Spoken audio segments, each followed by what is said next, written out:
हिंदी और रीजनिंग जो होता है वो आपको सिलेक्शन दिला सकता नहीं, दिलाता ही है। देखते साहित्य खंड, साहित्य खंड में क्या आता है, भाषा खंड को पढ़ लेते हैं, उसके बाद व्याकरण, क्योंकि देखिए सबसे ज्यादा जो मेजर पोर्शन है व्याकरण खंड ही है। यूपी पुलिस यूपीएसआई में मेल और फीमेल का मेडिकल कैसे होता है, तो आई टेस्ट जो है आई फीमेल का भी होता है, मेल का। जय हिंद प्यारे दोस्तों, मैं विनय यादव आप लोगों का एक बार पुनः स्वागत करता हूं आपके अपने YouTube चैनल बिना यूपीपी पे। तो दोस्तों आज हम लोग बात करेंगे यूपी पुलिस में यूपी कांस्टेबल और यूपीएसआई की हिंदी की डिटेल सिलेबस के बारे में।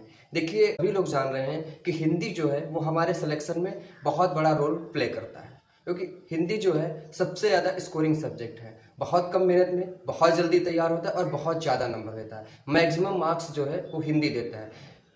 यूपीएसआई में तो एक हिसाब से 4 सब्जेक्ट हैं, चारों का अपना अपना महत्व है, लेकिन जो यूपी कांस्टेबल है वहाँ पर हिंदी का अपना सबसे ज़्यादा महत्व है, एक विशेष महत्व है, क्योंकि वहाँ पे हिंदी और रीजनिंग जो होता है वो आपको सिलेक्शन दिला सकता है, दिला सकता नहीं दिलाता ही है। क्योंकि वहाँ पे मैथ्स का है कोई ज़्यादा बहुत बड़ा रोल नहीं रहता, 18 से 20 क्वेश्चन आता है, जीएस का 38 क्वेश्चन आता है जो आप सभी को पता है। लेकिन उन 38 क्वेश्चन में जो इस समय का सिनेरियो है जीएस में बहुत ही ज़्यादा अनसर्टेनिटी हो चुकी है, तो कुछ कहा नहीं जा सकता जीएस में कहाँ से क्या क्वेश्चन आएगा। स्टैटिक्स बहुत कम पूछा जा रहा है, तो हमारे पास बचता क्या है, सिर्फ बचती है हिंदी।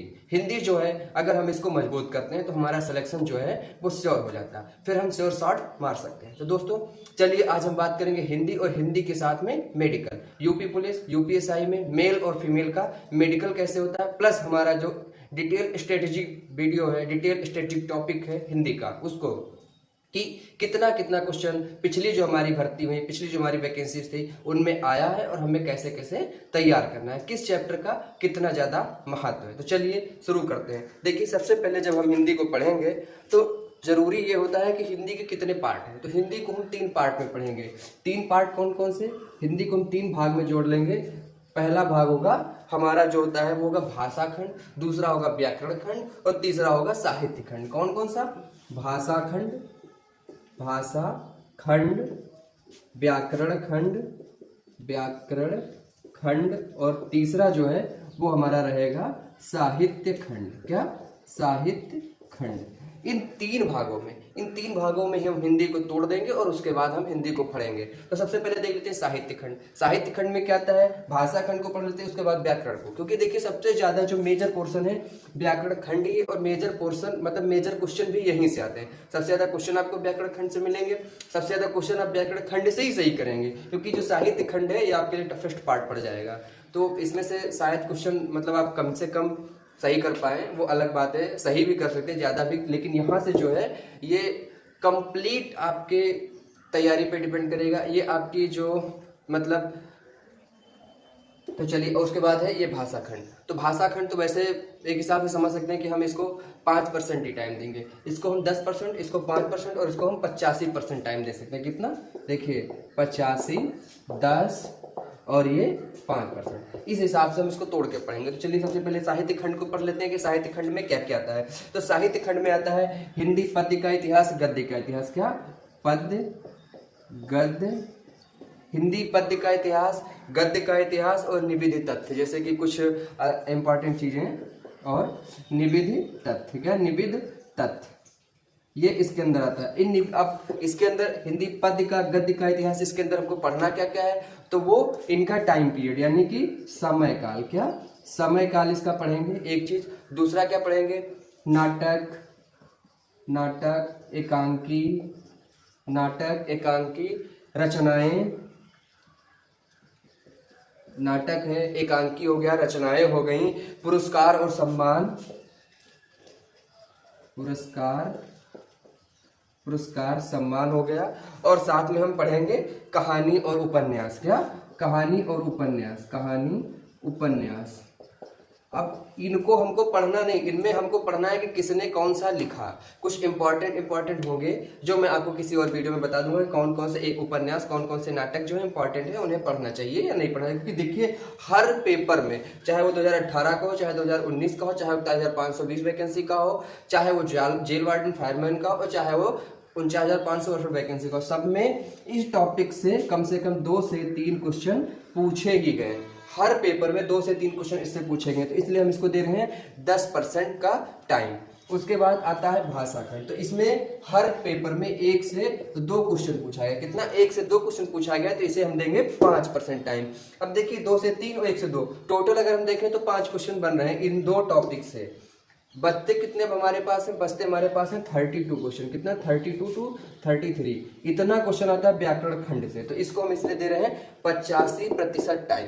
तो चलिए अब हम इसमें देख लेते हैं इसमें क्या क्या आता है। इसमें आएगा भाषा की विकास, हिंदी भाषा का राज्य भाषा के रूप में, राष्ट्रीय भाषा के रूप में विकास, यही करके ऐसे करके 4-6 क्वेश्चन आते हैं, उन्हीं से कुछ क्वेश्चन बन जाते हैं। तो ये बहुत ज़्यादा इंपॉर्टेंट नहीं है। अब बात आती है इसकी जो मेन रोल प्ले करने वाला है हमारे सिलेक्शन में। तो इसमें इसको हम 4 भाग में पढ़ते हैं। कौन कौन से? वर्ण विचार, फिर शब्द विचार,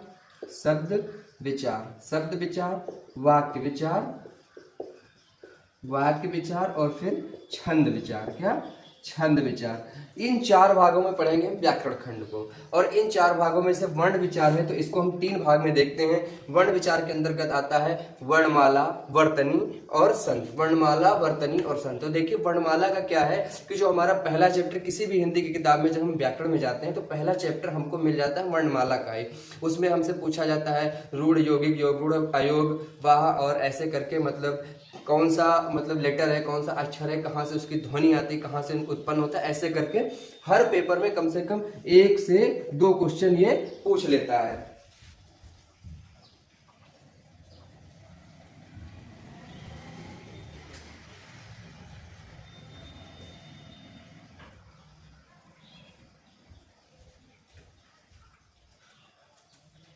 हर पेपर में कम से कम 1 से 2 क्वेश्चन ये पूछ लेता है। उसके बाद आ जाता है हमारा वर्तनी। तो वर्तनी शुद्धि का कम से कम 1 क्वेश्चन हर पेपर में 1 क्वेश्चन जरूर आता है। और उसको तैयार करने का सबसे बेहतरीन तरीका क्या है? कुछ नहीं है, बस आराम से हम न्यूज़पेपर पढ़ते रहें, किताबों को पढ़ें, कोई भी किताब पढ़ें और उसमें हम ये ध्यान रखें कि जो हम शब्द पढ़ रहे हैं वो किस प्रकार से लिखा गया। क्योंकि हमको कुछ नहीं देखना, उसका उच्चारण देखना है कि उस शब्द को हम किस प्रकार से उच्चारित कर रहे हैं और वो कैसे लिखा गया। बस इन्हीं 2 चीज़ों को फोकस करते हुए सब बस पढ़ते रहना है। किसी भी चीज़ को पढ़ो, हिंदी में बस पढ़ते रहो, वहां से आपकी जो वर्तनी शुद्धि है वो क्लियर हो जाएगी। और तीसरा आता है संधि। संधि का आप सभी लोग जानते हैं वर्ण विचार में क्यों रखा है, क्योंकि संधि में जो है 2 शब्दों का मिलन ना होकर 2 वर्णों का ही मिलन होता है। 2 वर्णों का विखंडन या 2 वर्णों का मिलन होता है, इसीलिए संधि को रखा गया है वर्ण विचार में। तो संधि जो है बेसिकली हर पेपर में कम से कम 3 क्वेश्चन देता है। कितना? 3 क्वेश्चन दे देता है संधि। तो देखिए 2 क्वेश्चन दे दिया आपको पहला चैप्टर जो है वर्णमाला, 1 क्वेश्चन दे दिया आपको वर्तनी शुद्धि और 3 क्वेश्चन दे दिया आपको संधि। तो टोटल इस चैप्टर से कितने हो गए? 6 क्वेश्चन तो पहले ही आपको टॉपिक से मिल जा रहे हैं वर्ण विचार से।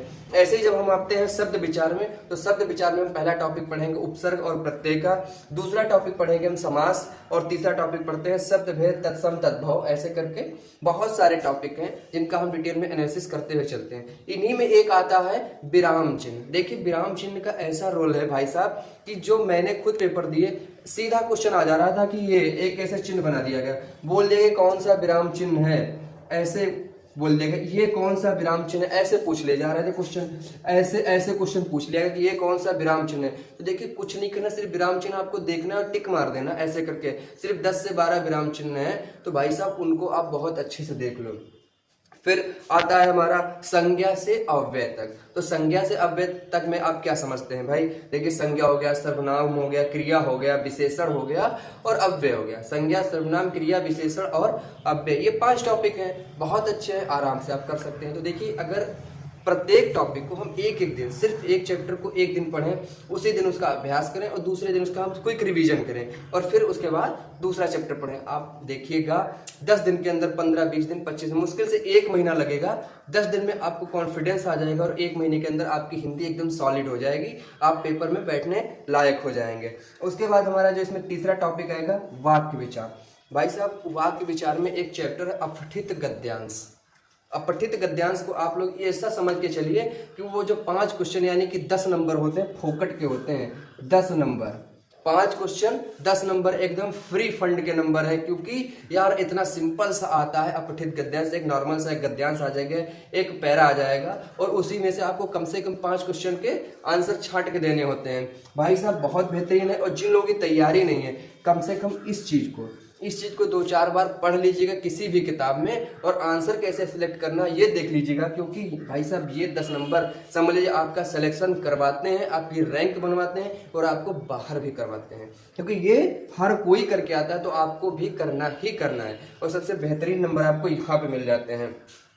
उसके बाद वाक्य विचार में होता है लोकोक्तियां, कहावतें, मुहावरे, मतलब यार क्या ही है, एकदम गजब चीज है। विराम चिन्ह आ जाता है, साथ में आ जाता है अनेकार्थी, वाक्यांश के लिए एक शब्द, ऐसे करके बहुत बहुत कुछ आ जाता है। शब्द विचार में आपका पर्यायवाची, विलोम, मुहावरे, ये सब शब्द विचार में आ जाता है। तो ये सब हमारे लिए बहुत ही ज़्यादा इम्पॉर्टेंट टॉपिक है, जिनको हम एक एक दिन, 2-2 दिन, 3-3 दिन देते हुए आराम से कर सकते हैं। देखिए जो हिंदी में है वोकेबलरी जैसे कि पर्यायवाची, विलोम शब्द, समानार्थी, अनेकार्थी, एकार्थी, ऐसे एकार्थी मतलब वाक्यांश के लिए एक शब्द। तो ये शब्द जो हैं ये हमारी हिंदी की वोकेबलरी कही जाती है, और ये वोकेबलरी कम से कम 10 से 12 क्वेश्चन, और 10 से 12 क्वेश्चन का मतलब 20 से 24 नंबर आपको देती है, प्लस ये 5 नंबर अपठित गद्यांश 5 क्वेश्चन दे देता है, तो ये मतलब हो गया 17, यानी कि आपके कुछ नंबर जो हो गए वो 30 से 34 नंबर हो गए भाई साहब, वो यहाँ से बन जाते हैं, तो आप आराम से कर सकते हैं। फिर हमारा जो चौथा टॉपिक आता है वो आता है छंद विचार। छंद विचार में हम लोग पढ़ते हैं रस, छंद और अलंकार। रस, छंद और अलंकार पढ़ते हैं, इनकी महत्ता आप लोगों से किसी से भी छुपी नहीं कि कितना ज़्यादा इम्पॉर्टेंट होता है ये छंद विचार। तो छंद विचार को भी हम लोग आराम से पढ़ सकते हैं। रस, छंद, अलंकार 3 ही हैं, और सब में अलग अलग है। आप एक एक दिन में एक एक चीज़ को बस फोकस करिए। देखिए जो 2019 का पेपर था, हर शिफ्ट में कम से कम इस टॉपिक से 3 से 4, 5, 6 क्वेश्चन तक पूछे गए हैं। प्रत्येक शिफ्ट में 4 से 6 क्वेश्चन पूछे गए, और 6 क्वेश्चन का मतलब 12 नंबर हो गए। भाई साहब बहुत बेहतरीन ये टॉपिक है छंद विचार, आप लोग इसको अच्छे से तैयार करिएगा। तो ये हो गया हमारा हिंदी का सिलेबस, इसकी हो गई डिटेल स्ट्रेटजी। अब स्ट्रेटजी में क्या करना है भाई, देखिए सबसे ज़्यादा इंपॉर्टेंट अगर हमारे लिए व्याकरण खंड है तो सबसे ज़्यादा फोकस भी हम व्याकरण खंड को ही करेंगे। आफ्टर दैट हम साहित्य खंड को, और उसके बाद अगर समय बचा तो हम भाषा खंड को पढ़ लेते हैं, नहीं बचा तो जयराम जी की कोई बात नहीं। और इसमें हमको क्या पढ़ना है, कुछ नहीं पढ़ना, बस जो पद्यकाल है, गद्यकाल है, जो भी है, मतलब पद्यखंड गद्यखंड जो भी, इनका हमको टाइम पीरियड याद कर लेना है, इनकी जो महत्वपूर्ण रचनाएं हैं उनको, और उनको किसने लिखा है, जो नाटक है किसने लिखा है और क्या नाम है, बस इससे ज़्यादा और कुछ नहीं। लास्ट में हमको देख लेना है कुछ सम्मान और पुरस्कार, जो कि जैसे साहित्य अकादमी पुरस्कार हो गया, सरस्वती है, ज्ञानपीठ है, ऐसे करके जो कुछ पुरस्कार मिलते हैं लास्ट 2 साल के, जैसे कि अभी 23 चल रहा है तो 23 के, 24 के और 23 के, 22 के और 21 के, बस इतने याद कर लेने, इससे ज़्यादा जरूरत नहीं है, उससे ज़्यादा पूछा ही नहीं जाएगा।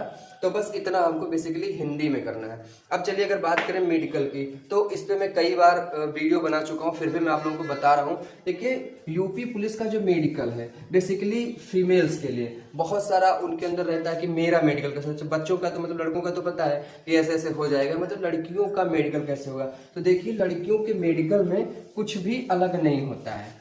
सबसे पहली बात तो ये फीमेल का जो मेडिकल है, चलिए आज मैं मतलब एक ऐसा लाइन खींच के अलग अलग बराबर डिफरेंस बता देता हूँ, और लिखता हूँ सबसे पहले फीमेल और इधर लिख देता हूँ मेल। ये हो गया मेल और फीमेल, ठीक है। अब आप लोग आराम से समझ जाएंगे। देखिए जो आई टेस्ट है, तो आई टेस्ट जो है, आई फीमेल का भी होता है, मेल का भी होता है। हाइट जो है फीमेल का भी होता है, मेल का भी होता है। और जो चेस्ट है, चेस्ट फीमेल का नहीं होता है, मेल का होता है। और जो वजन है, क्या वजन, वो फीमेल का होता है और मेल का नहीं होता है। देखिए ये हो गई इतनी चीजें।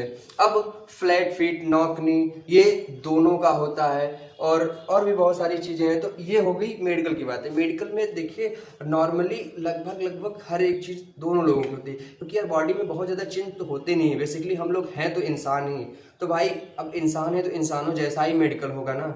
तो बस वही है कि बहुत ज़्यादा चेंज नहीं है, बस कुछ एक चीज़ें हैं जहाँ पे डिफरेंस है, बाकी सब नॉर्मल से। कि कान है तो कान दोनों के देखे जाएंगे, चाहे लड़का हो चाहे लड़की, आराम से एयर टेस्ट हो जाएगा। कलर ब्लाइंडनेस है तो चाहे लड़का हो चाहे लड़की, दोनों का देखा जाएगा, क्योंकि बेसिकली काम तो दोनों से फील्ड में ही करवाना है, तो आराम से हो जाता है। तो बस यही है।